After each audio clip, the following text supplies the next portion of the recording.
మనల్ని దేవుడు ప్రేమిస్తున్నాడండి. మనం ఏం చేస్తున్నామో ఆయనకు కావాలి.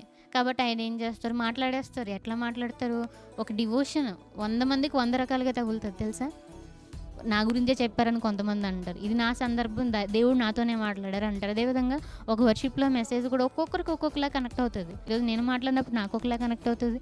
వింటున్నటువంటి మీలో ఒక్కొక్కరికి ఒక్కొక్కలా కనెక్ట్ అవుతది. అంటే ఏంటి? లోపల ఉన్నటువంటి ఆత్మతో దేవుడు చాలా చక్కగా ఎవరికి ఏది కావాలో సిద్ధపరిచి మాట్లాడిస్తున్నారు.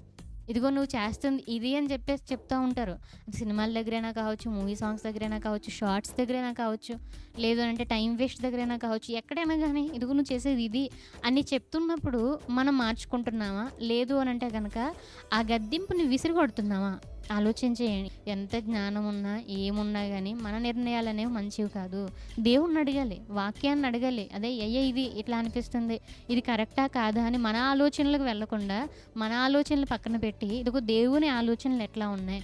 వాటికి సరిపోతున్నాయా? లేదా? అనేది మనం ఆలోచించుకుని, దాని ప్రకారం మనం వెళ్ళాలి కానీ, మనం ఇక్కడ ఆలోచన చేసుకొని, ఆ! పర్లేదు నా ఆలోచన కరెక్టే. ఏదో ఒక ప్రాబ్లమ్ సొల్యూషన్ వచ్చేస్తుంది కదా! అని వెళ్ళడం కాదు.